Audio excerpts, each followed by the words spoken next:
हमें लगता है मुझे कराना था स्पीड ऑफ इलेक्ट्रोमैग्नेटिक वेव्स के बारे में।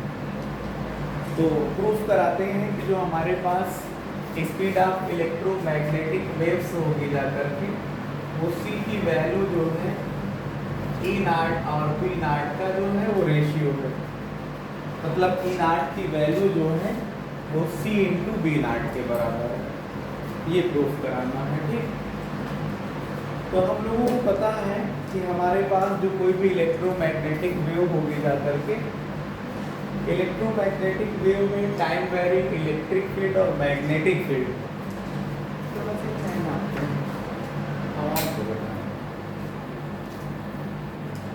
टाइम वेरिंग जो इलेक्ट्रिक फील्ड है और टाइम वेरिंग मैग्नेटिक फील्ड वो एक दूसरे के म्यूचुअली परपेंडिकुलर होंगे और जो direction of propagation of electromagnetic wave होगी उसके परपेंडिकुलर होंगे जाकर के। हम लोगों ने पढ़ा था कि क्लास 11th में पढ़ा था कि अगर हमारे पास SHM है, सिंपल हार्मोनिक मोशन करने वाली सिंपल हार्मोनिक मोशन करने वाली वेव है, तो उसकी जो आपके पास कर्व को पढ़ा था तो साइनोसोइडली जो है टाइम के रेस्पेक्ट में इसकी वैल्यू बदलती थी। वहां पे पढ़ते थे y = a sin omega t minus का x अपान v। ये क्लास 11th में एक इक्वेशन हुआ करती थी सिंपल हार्मोनिक वेव के लिए। आपको मैं बता दूं कि मैक्सवेल ने इलेक्ट्रोमैग्नेटिक वेव के बारे में भी जब स्टडी किया और हर्ट्ज ने बताया कि हमारे पास जो सिंपल हार्मोनिक वेव है उसमें time varying electric field vector और time varying magnetic field vector दोनों जो है साइनोसोडियली इनका चेंजमेंट जो है x और t के रेस्पेक्ट में होता रहता है। मतलब जैसे जैसे t बदलता रहेगा वैसे वैसे x बदलता रहेगा, उसके अकॉर्डिंग इनकी इलेक्ट्रिक फील्ड की वैल्यू और मैग्नेटिक फील्ड की वैल्यू बदलती रहेगी। तो अगर हम ये कंसीडर करें कि हमारे पास कोई इलेक्ट्रोमैग्नेटिक वेव है जो x एक्सिस की पॉजिटिव डायरेक्शन में जो है x एक्सिस की पॉजिटिव डायरेक्शन में प्रोपोगेट हो रही है, तो कंसीडर कर लेते हैं कि हमारे पास जो electric field time varying electric field है वो y एक्सिस के लॉन्ग है और टाइम वेरिंग जो आपके पास मैग्नेटिक फील्ड है वो z एक्सिस के लॉन्ग है। क्योंकि x एक्सिस में अगर वेव प्रोपोगेट हो रही है तो वेव जिस डायरेक्शन में प्रोपोगेट होती है उन दोनों के परपेंडिकुलर, मतलब जो आपके पास टाइम वेरिंग बात को समझिएगा, वेव जिस डायरेक्शन में प्रोपोगेट होती है उसके परपेंडिकुलर दोनों आपके पास इलेक्ट्रिक फील्ड वेक्टर और मैग्नेटिक फील्ड वेक्टर आपस में तो परपेंडिकुलर होते ही होते हैं और वेव के भी प्रोपोगेशन की डायरेक्शन के परपेंडिकुलर होते हैं। तो अगर हम ये कंसीडर करें कि हमारे पास सिंपली अगर हम ये कंसीडर करें कि हमारे पास जो इलेक्ट्रोमैग्नेटिक वेव है वो x एक्सिस की पॉजिटिव डायरेक्शन में प्रोपोगेट हो रही है, इसका मतलब हम ये मान करके चल सकते हैं कि इलेक्ट्रिक फील्ड जो है वो y एक्सिस के लॉन्ग और जो आपके पास मैग्नेटिक फील्ड कंपोनेंट है वो z एक्सिस के लॉन्ग कंसीडर कर सकते हैं। ठीक है, तो बस पहले ये कंसीडर करते हैं, फिर हम आपको प्रूफ करके दिखाएंगे कि जो आपके पास जो सिंपल हार्मोनिक मोशन की तरह बिहेव करने वाली आपके पास जो इलेक्ट्रोमैग्नेटिक वेव है उसकी जो स्पीड है वो c है, मतलब 3×10⁸ मीटर पर सेकंड। और अगर c का e नाट और b नाट के साथ रिलेशन निकालेंगे तो c = e नाट अपान b नाट। कहीं कहीं लिखा ये मिल जाएगा कि e नाट का मतलब इलेक्ट्रिक फील्ड की मैक्सिमम वैल्यू और b नाट का मतलब मैग्नेटिक फील्ड की मैक्सिमम वैल्यू, तो e नाट = c × b नाट भी लिखा मिल जाएगा। ठीक है, ये प्रूफ आता भी है। तो consider an electromagnetic wave.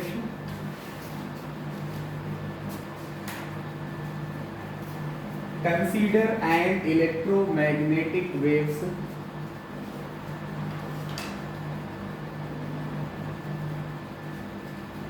consist of sinusoidally time varying electric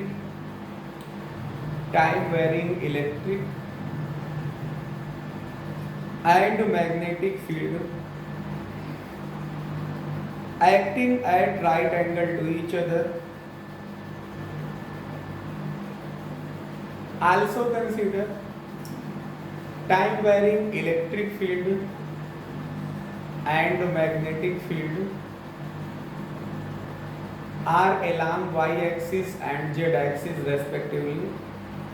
Are along y-axis and z-axis respectively, and the plane of propagation of electromagnetic wave and the plane of propagation of electromagnetic wave is along the positive direction of x-axis. Is along the positive direction of x-axis. At any instant,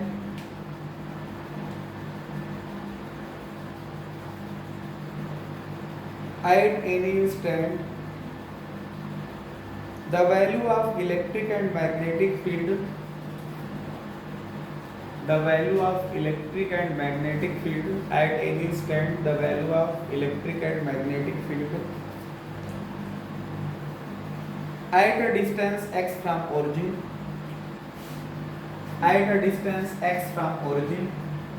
is represented by Ex की value को लिखेंगे जैसे अभी हम y आपको समझा रहे थे कि y is equals to a sine omega t minus का x अपान v का मतलब है स्पीड ऑफ वेव्स से। ये क्लास 11th में सिंपल हार्मोनिक वेव चूंकि वो भी साइनोसॉइडली होती थी, उसका भी रिप्रेजेंटेशन आप साइन कर्व के अलोंग रिप्रेजेंट करते थे या कॉस कर्व के अलोंग रिप्रेजेंट करते थे। तो आपके पास इलेक्ट्रिक फील्ड का जो इलेक्ट्रिक फील्ड कंपोनेंट है या टाइम वेरिंग इलेक्ट्रिक फील्ड है इलेक्ट्रोमैग्नेटिक वेव के लिए, वो भी उसका भी रिप्रेजेंटेशन जो है साइनोसॉइडली x और t के रेस्पेक्ट में चेंज होता है। इसका मतलब ये हुआ कि जो आपके पास इलेक्ट्रिक फील्ड को अगर इस फॉर्म में लिखें तो इलेक्ट्रिक फील्ड Ex बराबर क्या आएगा, E नॉट आ जाएगा साइन ओमेगा t माइनस का x अपान v आ जाएगा, ठीक है। और ऐसे ही अगर हम Bx की वैल्यू को लिखें तो ये हमारे पास आ जाएगा B नॉट, फिर आएगा साइन ओमेगा t माइनस का x अपान v, ठीक है। आपको ये लिखने की जरूरत नहीं है। मैंने कहा क्या लिखाया कि जो इलेक्ट्रिक फील्ड की वैल्यू है और जो मैग्नेटिक फील्ड कंपोनेंट की वैल्यू, ये टाइम वेरिंग है, जैसे जैसे t बदलोगे वैसे वैसे बदल जाएगा। लेकिन ओरिजिन से जहां से ओरिजिनेट हो रही वेव वहां से अगर हम इसमें x का भी चेंजमेंट देखें तो x के रेस्पेक्ट में अगर देखेंगे तो इसकी पोजीशन जो है e की वैल्यू ठीक वैसे बदलती रहेगी इस कर्व के लंब। तो वहाँ आपको y a sin omega t minus का x अपान v फार्मूला याद था, उसी फार्मूले से मैंने इस वैल्यू को रख दिया। वहाँ a का मतलब एम्पलीट्यूड होता था, मतलब मैक्सिमम वैल्यू, यहाँ e की मैक्सिमम वैल्यू e नॉट लिखा जाएगा एम्पलीट्यूड, और b की मैक्सिमम वैल्यू को b नॉट लिखा जाएगा मतलब b का एम्पलीट्यूड, ठीक।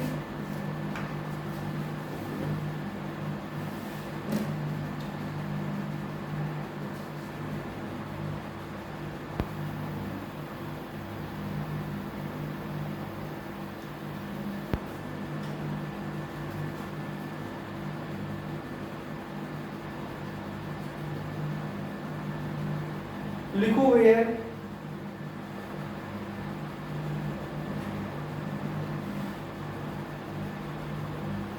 v is the velocity of electromagnetic wave, v is the velocity of electromagnetic wave। और आप लोगों को ये मैंने पहले बताया था कि जो इलेक्ट्रोमैग्नेटिक वेव है वो किस स्पीड से चलती है। इलेक्ट्रोमैग्नेटिक वेव की जो स्पीड है वो क्या होती है, c मतलब 3 × 10⁸ मीटर पर सेकेंड। तो हियर वेयर आपने क्या लिखा, v का मतलब क्या है, स्पीड ऑफ इलेक्ट्रोमैग्नेटिक वेव। तो यहाँ पे v की वैल्यू को आप c भी लिख सकते हो, और e नॉट और v नॉट के बारे में लिख दो कि e नॉट क्या है। e नॉट का मतलब है maximum value of electric field, मतलब एम्पलीट्यूड है, मतलब आयाम है। मैक्सिमम वैल्यू ऑफ E है और ये मैक्सिमम वैल्यू ऑफ ये B है, मैक्सिमम वैल्यू ऑफ B। तो सबसे पहले हम प्रूफ करेंगे कि C की जो वैल्यू है वो E not upon B not है। तो पहला जो हमारा प्रूफ है हम वो प्रूफ करेंगे क्या, कि जो हमारे पास C है वो E not upon B not है, दैट इज जो आपके पास E नॉट की वैल्यू है वो C इंटू B नॉट है, C इंटू B नॉट है, C इंटू B नॉट है। इसको प्रूफ करने के लिए आपको ये पता है कि जैसे जैसे x की वैल्यू को आप बदलोगे वैसे वैसे आपके पास इलेक्ट्रिक फील्ड की वैल्यू चेंज होती है। थोड़ी देर के लिए समझिए, जैसे हमने कि आपको कर्व से हम दिखाना चाह रहे हैं, मान लो x एक्सिस की पॉजिटिव डायरेक्शन है, ये आपके पास z एक्सिस है, ये y एक्सिस है। y एक्सिस के अलांग हमने कंसीडर कर लिया इलेक्ट्रिक फील्ड के बारे में, और z एक्सिस के अलांग हमने कंसीडर कर लिया मैग्नेटिक फील्ड को, z एक्सिस के अलांग हमने कंसीडर कर लिया मैग्नेटिक फील्ड मतलब Bx को, और इस डायरेक्शन में जो है x एक्सिस के अलांग जो है ये क्या है, ये डायरेक्शन ऑफ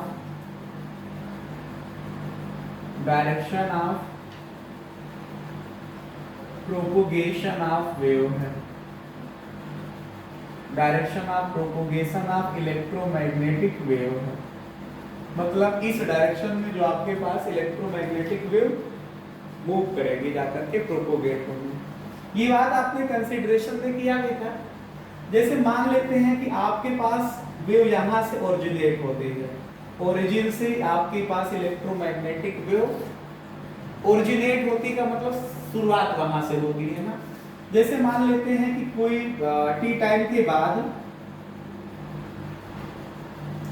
आपके पास वेव जो है t1 टाइम पे मान लो यहाँ पहुंच जाती है, जब टाइम की वैल्यू t1 है तो वेव यहाँ पे पहुंच जाती है। फिर जैसे आगे बढ़ेगी वैसे वैसे इसकी पोजीशन बदलती रहेगी, और फिर मान लो अगर हम t2 टाइम की बात करें तो टाइम जब t की वैल्यू t2 है तो वेव यहाँ पे पहुंच जाती है। तो ये जो आपके पास डिस्प्लेसमेंट होगा वो कितना होगा, इस डिस्प्लेसमेंट को मैंने x1 कह दिया और यहाँ तक का डिस्प्लेसमेंट जो होगा ये x2 कह दिया। तो इस पॉइंट पे जो इलेक्ट्रिक फील्ड की वैल्यू होगी उसको हम लोग Ex1 कह सकते हैं, और इस पॉइंट पे जो मैग्नेटिक फील्ड की वैल्यू होगी वो Bx1 कह सकते हैं। और यहाँ पे अगर हम इसके अलावा कंसीडर करें कि यहाँ पे जो E की वैल्यू होगी वो Ex2 हो जाएगा। तो अगर इसको लेकर के हम एक क्लोज पाथ ले लें, क्योंकि आपको पता है क्या कि मैक्सवेल ने बताया था, 4 इक्वेशंस बताई थी मैक्सवेल की, आपको अगर याद हो थर्ड इक्वेशन तो पढ़ा था close integral of E dot dl, मतलब किसी पाथ कोई क्लोज पाथ है उसके अलांग अगर हम इलेक्ट्रिक फील्ड का जो है इंटीग्रेशन करें या close integral of E dot ds, तो आप पढ़ते थे माइनस का d phi b upon dt होता था, ये d phi b upon dt। इसी को आप लोगों ने इलेक्ट्रोमैग्नेटिक वेव का जो है इलेक्ट्रोमैग्नेटिक इंडक्शन में फैराडे लॉ के नाम से पढ़ते थे। फैराडे लॉ क्या होता था, ये होता था इंड्यूस्ड ईएमएफ का मतलब पोटेंशियल मैंने लिखाया था dV by dx बराबर, मैंने आप लोगों को समझाया था कि जो आपके पास dV by dx की वैल्यू है, जो dV by dx की वैल्यू है, इसी को अगर आप लेंथ के रेस्पेक्ट में बोलो तो dV by dl की वैल्यू E होती है। हेलो, तो dV की वैल्यू E dl आएगी कि नहीं आएगी? अब V निकालोगे dV का इंटीग्रेशन हो जाएगा, मतलब E dl आ जाएगा। तो ये है क्या, इंड्यूस्ड ईएमएफ की अगर हम बात करें तो इंड्यूस्ड ईएमएफ यही तो हुआ जा करके, ये किसके बराबर होगा, माइनस का d phi अपॉन dt के बराबर हो जाएगा। तो ये मैक्सवेल की थर्ड इक्वेशन से जो आपके पास इलेक्ट्रोमैग्नेटिक वेव के लिए मैक्सवेल ने 4 इक्वेशंस बताई थी, उसी में हम थर्ड इक्वेशन का यूज करना चाह रहे हैं। इसको आप लोग बना लीजिए, हमारे साथ लिखते भी रहेंगे तो थोड़ा अच्छा होगा।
लिखिएगा consider a close rectangular path PQRS। Consider a close rectangular path PQRS in XY plane, in XY plane, in the path of XY plane, in the path of electromagnetic waves propagating along x-axis, in the path of electromagnetic waves propagating along x-axis, electromagnetic waves propagating along x-axis। लिखिए according to Faraday's law of electromagnetic induction, according to Faraday's law of electromagnetic induction, यही मैं जो आपको लिखा रहा था कि close line integral of electric field along any closed path, closed line integral of electric field along any closed path is equals to the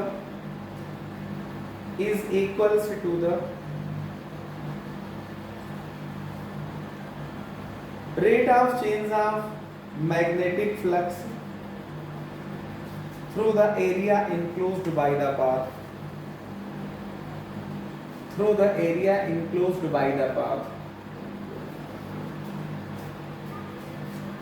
through the area enclosed by the path। तो हम लोग यहाँ पे क्या लिख रहे हैं, E dot dl की वैल्यू माइनस का dy dt आप किसका करोगे, आप लोग फाई b का करोगे, मतलब मैग्नेटिक फ्लक्स का करोगे ना। ये फैराडे का लॉ था, इसी को आप लोग मैक्सवेल थर्ड इक्वेशन के नाम से जानते हैं। चलिए अब E डॉट dl निकालते हैं इस क्लोज पाथ के लिए, फिर dv by dt की वैल्यू निकालते हैं, फिर दोनों को इक्वल करा लेंगे। ठीक है, चलो एक एक को कैलकुलेट करते हैं, एक इक्वेशन मान करके आप इसे छोड़ दीजिए, थोड़ा से समझिएगा। नाउ जो हमारे पास E डॉट dl की वैल्यू हम लोग लेंगे किस पाथ के लिए, PQRS पाथ है, क्लोज पाथ। देखिए P से आप Q जा रहे हैं, Q से R जा रहे हैं, R से S जा रहे हैं, S से P जा रहे हैं, तो क्लोज पाथ आपको मिल जाएगा। देखिए वेव आपके पास ऐसे प्रोपोगेट हो रहे हैं, तो उस मीडियम में हमने क्या ले लिया है, क्लोज पाथ ले लिया, जिसके लिए हम E डॉट dl निकालेंगे।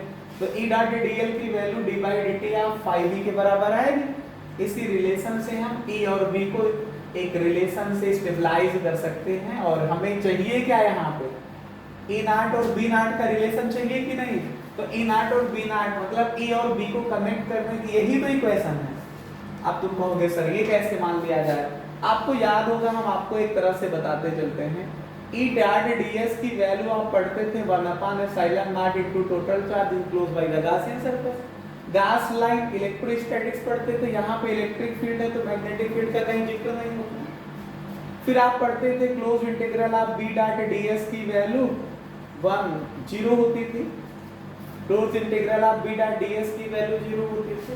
यहाँ मैग्नेटिक फील्ड है तो इलेक्ट्रिक फील्ड का कोई जिक्र नहीं हो रहा।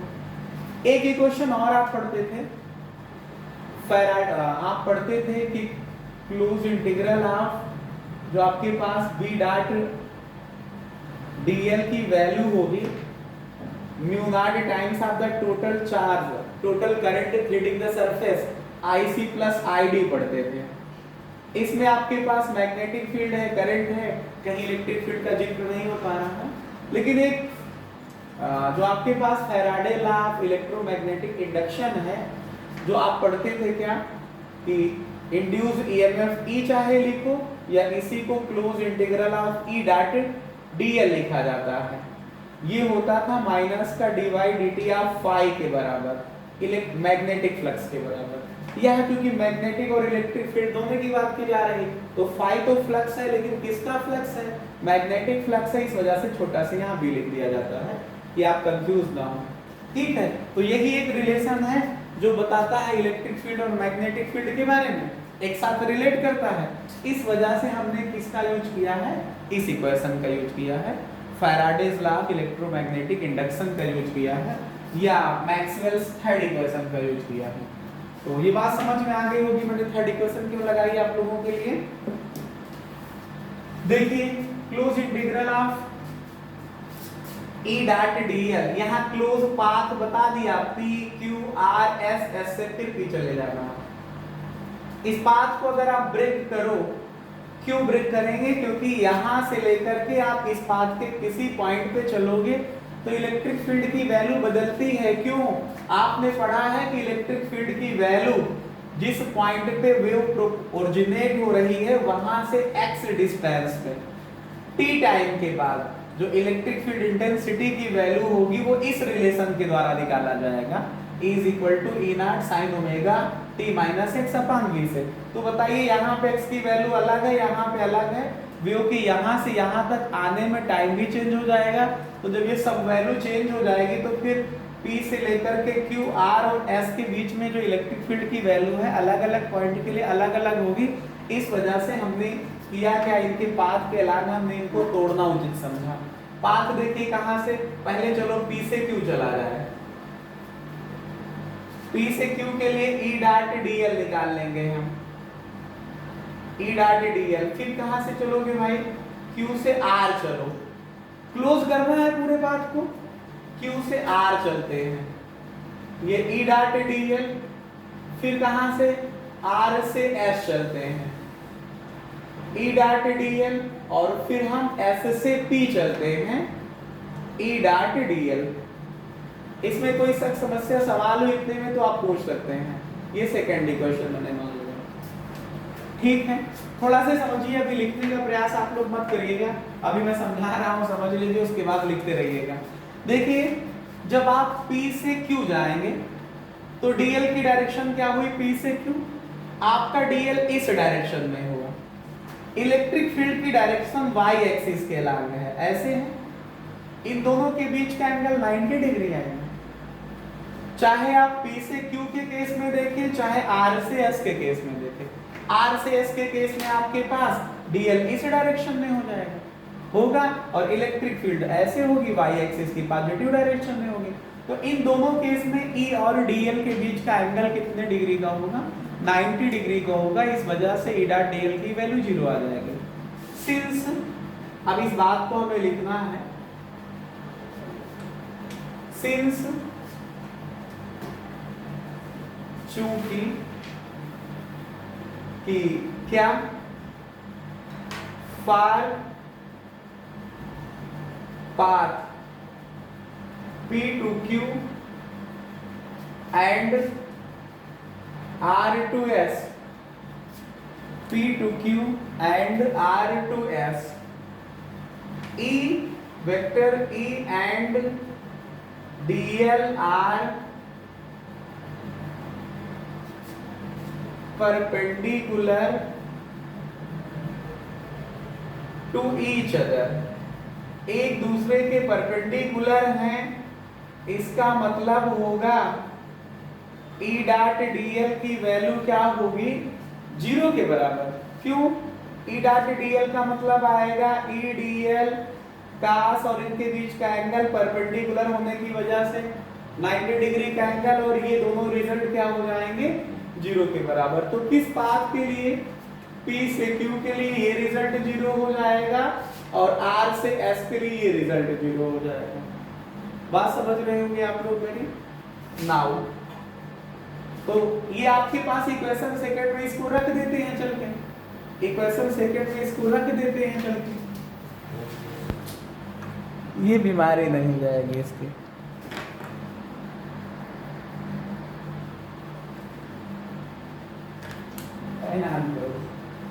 देखिए सर कुछ मतलब इतने अच्छे से समझाते हो तो इसको अच्छा नहीं लगता, हटा आ गया। तो ये 0 आ जाएगा। इस वैल्यू को सेकंड इक्वेशन में पुट करो भाई, बाय इक्वेशन सेकंड। देखिएगा क्लोज इंटीग्रल जो है P Q R S P आप ले रहे थे, उसमें E डॉट dl की जो वैल्यू आएगी, E डॉट dl की वैल्यू ये 0 हो जाएगा। ये 0 हो जाएगा तो क्या बचेगा, 0 प्लस क्यू से r E dot d l आया, प्लस का 0 आया, प्लस एस से p E dot d l आ गया, एस से p E dot d l आ गया। इन दोनों में कोई शंका किसी को तो होगी नहीं। चलिए देखिए, ये आपके पास थोड़ा सा समझिएगा, Q से R के लिए थोड़ा सा ध्यान दीजिएगा। Q से R के लिए इलेक्ट्रिक फील्ड की वैल्यू यहाँ पे आप लिखे हो EX2, उसकी डायरेक्शन ये है, और Q से R के लिए चलोगे तो DL की भी वही डायरेक्शन है। दोनों के बीच का एंगल 0 डिग्री का आएगा, लेकिन जब आप S से P चलोगे तो इलेक्ट्रिक फील्ड तो positive direction of y axis है, और आप आ रहे हो S से P के लिए negative direction of y axis की तरफ है, तो दोनों के बीच का एंगल 180 हो जाएगा। और E की वैल्यू क्या है, EX1 है। अब यहाँ पे देखिएगा, Q से R के लिए E की वैल्यू EX2 हुआ, DL का मतलब यहाँ से यहाँ का सेपरेशन जो भी है, अगर इसको लेंथ L मान ले हम तो आएगा L, और इनके बीच का एंगल 0 डिग्री तो cos 0। टोटल लेंथ भाई Q से R तक की टोटल लेंथ, ये रेक्टेंगुलर माना है, इसकी लेंथ को L मान लो, वृत्त को भी मान लो। तो इसको हमने क्या लिखा, EX2 इंटू L cos 0 आएगा, और प्लस का आ जाएगा आपके पास, यहाँ पे वैल्यू हो जाएगी हमारे पास EX1 आ जाएगा, और लेंथ तो L ही रहेगी, cos एंगल 180 डिग्री आ जाएगा। तो ये हमारे पास आएगा EX2 L और cos 0 की वैल्यू 1 और cos 180 -1, तो ये आ जाएगा प्लस माइनस से माइनस EX1 इंटू L आ जाएगा ये EX1 इंटू L आ जाएगा। इस पूरे से देखोगे तो आपके पास आएगा EX2 माइनस का EX1, ये पूरे से L कॉमन ले सकते हो, पूरे से L हम लोग कॉमन ले सकते हैं कॉमन।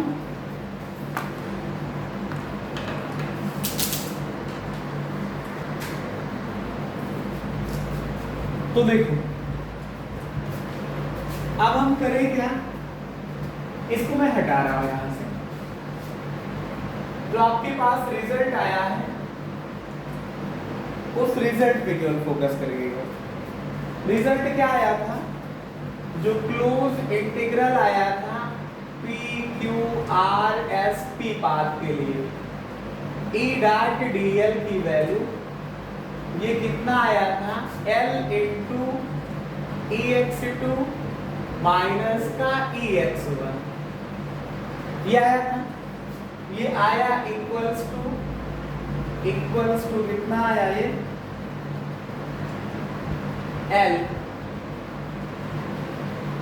L इंटू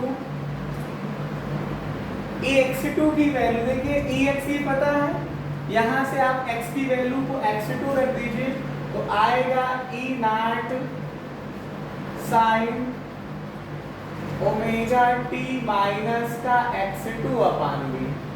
और हमने आपको बताया था क्योंकि v और c इक्वल हैं, जो वेव जिस स्पीड के साथ इलेक्ट्रोमैग्नेटिक वेव प्रोपोगेट कर रही है वो स्पीड क्या होती है, स्पीड ऑफ लाइट होती है, मतलब 3 × 10⁸ मीटर पर सेकेंड होती है। तो v की वैल्यू को मैंने c लिखाया, वो ऊपर समझा चुके थे। या EX2 माइनस का E मतलब EX1 का मतलब E not sine omega t minus x1 upon c। आप इसे सॉल्व करिए, देखिए E नॉट आप बाहर ले लीजिए, क्या आ जाएगा, साइन ओमेगा t माइनस का x2 अपान c minus sign omega t minus का x1 अपान c। ये वैल्यू आ जाएगी close integral of E dot ds की। अब हमको चाहिए क्या, d फाई अपान dt। तो मैग्नेटिक फ्लक्स चाहिए इस पाथ से, यहाँ का क्या चाहिए हमको, मैग्नेटिक फ्लक्स चाहिए। जो पाथ PQRS है इसके मैग्नेटिक फ्लक्स का चेंजमेंट चाहिए, rate of change of magnetic flux. तो जैसे हम मान ले थोड़ी देर के लिए कि P से Q तक के लिए एक छोटा से पाथ ले लिया, एक छोटी सी स्ट्रिप ले लिया।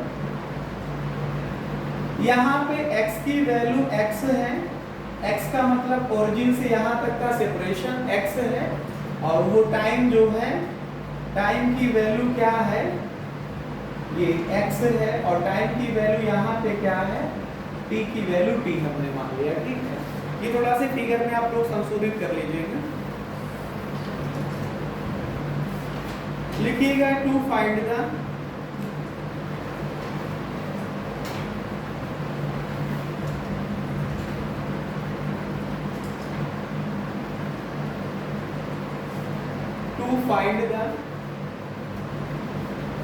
magnetic flux, to find the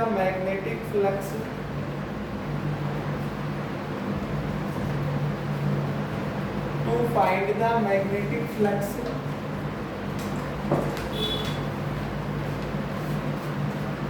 through the area enclosed by the rectangle PQRS. Consider a elementary strip. Consider a elementary strip. यही है strip, जो पट्टी बनाई है हमने, ये strip है। Consider an elementary strip of width dx at a distance x of width dx and at a distance x from origin, as shown in the figure, as shown in the figure, as shown in the figure, as shown in the figure. If Bx is the value of magnetic field, if Bx is the value of magnetic field at the elementary strip,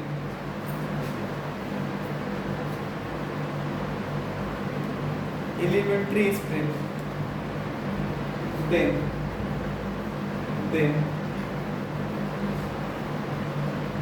थोड़ा सा समझिए, magnetic flux निकालने जा रहे हैं किसका, ये जो क्लोज पाथ PQRS है इसी का तो मैग्नेटिक फ्लक्स निकालेंगे हम।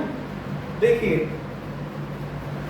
जैसे अगर हम इतने स्ट्रिप के लिए मैग्नेटिक फ्लक्स की बात करें तो यहाँ पे B की वैल्यू तो हमने कहा है कि Bx है, और मैग्नेटिक फ्लक्स का मतलब आप लोग समझते हैं, मैग्नेटिक फ्लक्स का मतलब होता है B डॉट ds, समझ रहे हैं, B डॉट ds, ds इसका एरिया हुआ, इस प्लेन पे होगा, और जो आपके पास B की वैल्यू होगी वो एक दूसरे के क्या होंगे, जाकर के परपेंडिकुलर नहीं होंगे, दोनों सेम होंगे। देखिए थोड़ा सा समझिएगा, मैग्नेटिक फील्ड को देखोगे तो जेड एक्सिस की डायरेक्शन ये हुई, और स्ट्रिप का ds तो होगा प्लेन के परपेंडिकुलर आउटवर्ड्स बाहर की तरफ, दोनों के बीच का एंगल 0 डिग्री का होगा, तो B डॉट ds की वैल्यू क्या होगी, B ds cos 0 मतलब B ds।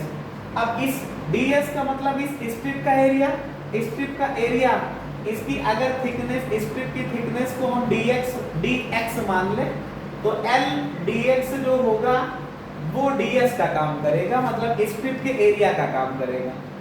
तो इस स्ट्रिप का अगर हम फ्लक्स निकाले तो यही आ जाएगा, ये फ्लक्स ऑफ स्ट्रिप है, छोटा से है वैल्यू, तो आप इसको ये लिख सकते हैं। स्ट्रिप के लिए मैग्नेटिक फ्लक्स की वैल्यू छोटी होगी ना, तो हमने उसे d फाई भी लिख दिया। तो अगर हम टोटल फ्लक्स निकालें, टोटल फ्लक्स निकालें, टोटल कौन सा फ्लक्स, B फ्लक्स लिख दो या मैग्नेटिक फ्लक्स लिख दो, चुंबकीय फ्लक्स लिख दो,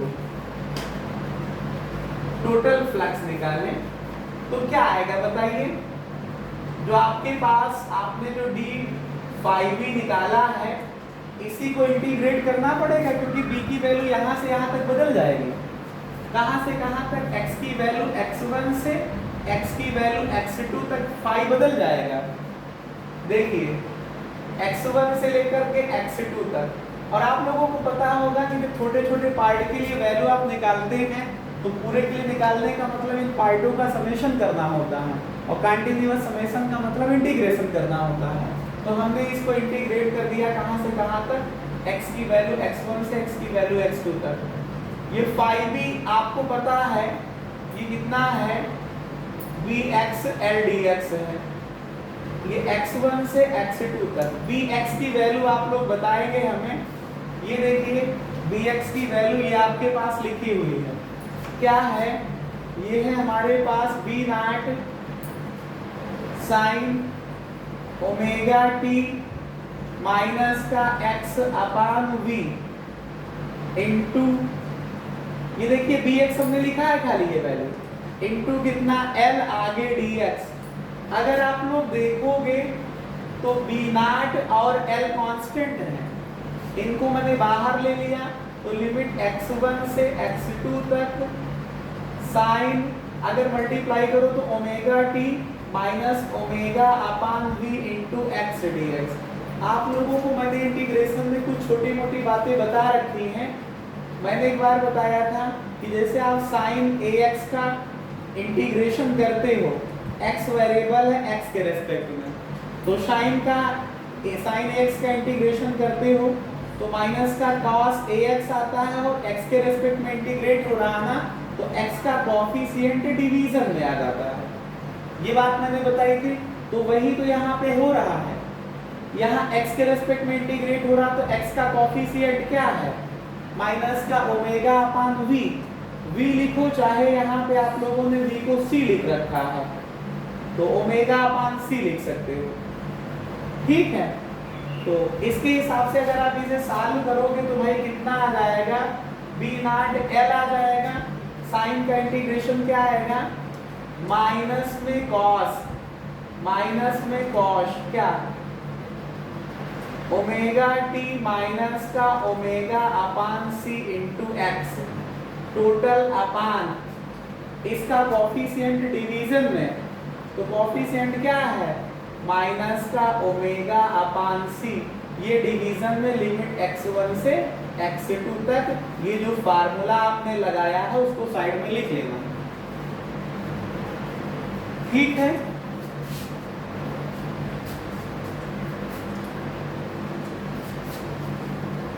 इसको थोड़ा से और आप लोग सॉल्व करिएगा। देखिए माइनस का b नॉट l ये बाहर है, अपान में ओमेगा है माइनस का, और अपान में ये सी, और ये भी माइनस है ना, तो मेरे हिसाब से आप इसको प्लस कर सकते हैं। ये माइनस में आया है, साइन का इंटीग्रेशन साइन एक्स का इंटीग्रेशन माइनस का cos x आया, तो उसके हिसाब से माइनस का साइन आया, और x का कोएफिशिएंट माइनस का ओमेगा अपान सी, वो डिवीजन में आ गया, तो इस तरह से प्लस हो जाएगा। और लिमिट कहाँ से कहाँ तक है?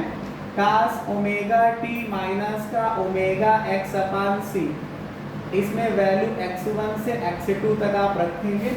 इसको आप लोग देखोगे तो b not LC upon omega लिख सकते हैं। कैसे? b not LC upon omega कैसे आया? डिवीजन ऑफ द फ्रैक्शन का रूल लगाओगे तो पहला फ्रैक्शन सेम एज लिखा, ये पलट जाएगा तो c अपान ओमेगा हो जाएगा ना। और यहाँ पे अगर आप देखोगे तो cos ओमेगा चाहो तो कॉमन ले लो, दोनों में है t माइनस का x2 अपान c। अपर वैल्यू माइनस का लोअर वैल्यू पुट करते हैं हम लोग। डेफिनेट इंटीग्रेशन के केस में पहले x की अपर वैल्यू रखोगे, फिर माइनस का साइन लगाओगे, फिर लोअर वैल्यू। तो ऊपर वाली वैल्यू रखा, p आया, फिर माइनस का साइन, फिर आया cos ओमेगा t माइनस का x1 अपान c। ये वैल्यू आ गई काहे की? फाई बी की वैल्यू आ गई। आप लोग इसको लिख सकते हैं, फाई बी की वैल्यू आ गई।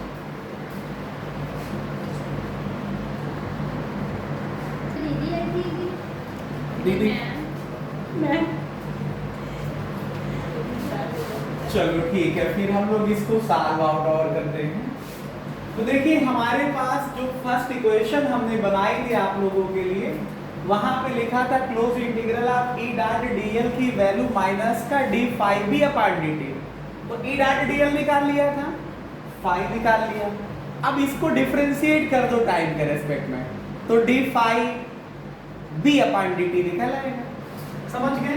तो इसको क्या करने जा रहा हूं मैं, डिफरेंशिएट करने जा रहा हूं with respect to time t के रेस्पेक्ट में।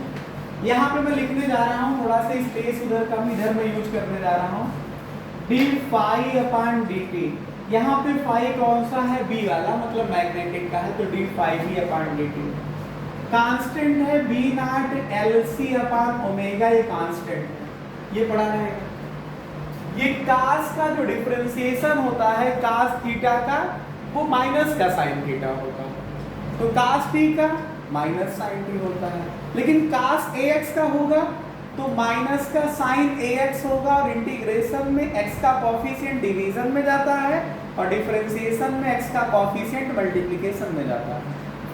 तो देखिए टी के रेस्पेक्ट में जब आप इसको डिफरेंशिएट करेंगे तो आएगा कास का डिफरेंशिएशन, तो माइनस का साइन ओमेगा टी माइनस का x2 अपॉन सी, और t का कॉफिशिएंट अगर यहाँ पे देखोगे मल्टीप्लाई करोगे तो t का कॉफिशिएंट यहाँ पे क्या है, ओमेगा, तो ओमेगा काहे में जाएगा, मल्टीप्लिकेशन में जाएगा, तो यहाँ मल्टीप्लिकेशन में जाएगा ओमेगा, तो आप लोग इसको पहले लिख सकते हो, कोई दिक्कत।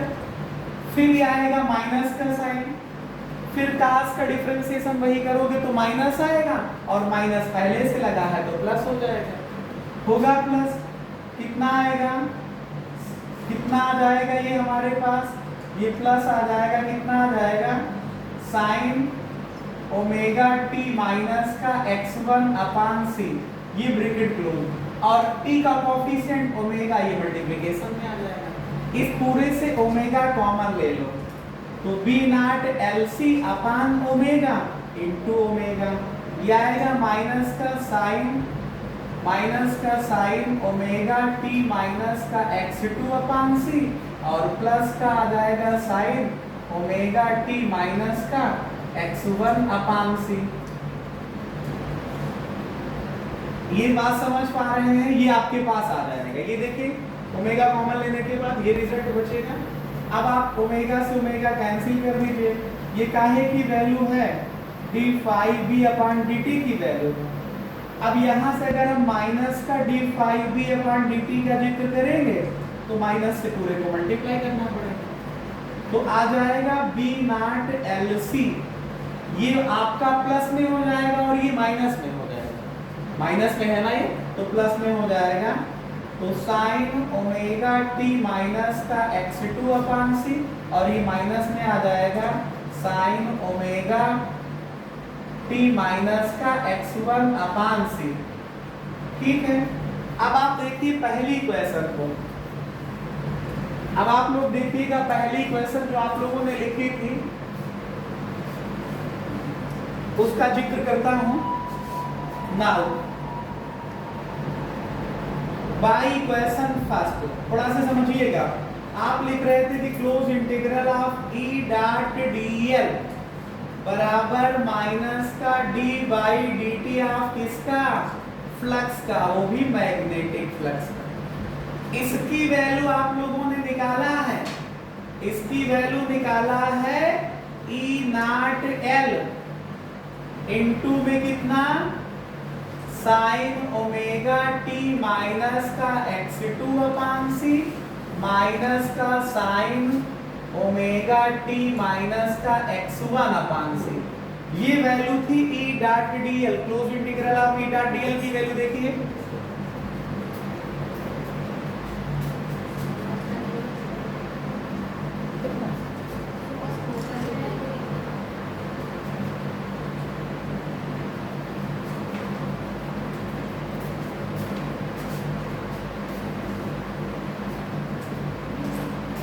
देखिए यहां पे वैल्यू पुट करेंगे, close integral of E dot DL आपने निकाला था, क्या आया था, ई नॉट एल आया था, और साइन ओमेगा टी माइनस का x2 अपान सी, ये आया था, माइनस का साइन ओमेगा टी माइनस का x1 अपान सी, ये आपके पास काहे की वैल्यू आ गई थी, ई डॉट डीएल की। और अभी मैंने प्रूफ किया बी नॉट एल सी, ये देखिए माइनस का डी फाइव बी अपान डी टी, ये निकला है आपके पास, ये वैल्यू आई है बी नॉट एल सी। आगे क्या लिखा है बी नॉट एल सी के, B naught L C into में आया साइन ओमेगा टी माइनस का x2 अपान सी, माइनस में साइन ओमेगा टी माइनस का x1 अपान सी। ये देखिए ये और ये दोनों सेम है, ये कैंसिल हो जाएगा, तो क्या बचेगा ई नॉट एल और इधर बचेगा B naught L c, l और एल कैंसिल होगा तो E naught is equal to c B naught आ जाएगा, E naught upon B naught निकालोगे तो सी आ जाएगा। ठीक है, तो इस तरह से करते हुए ये आपका प्रूफ कंप्लीट हो जाएगा।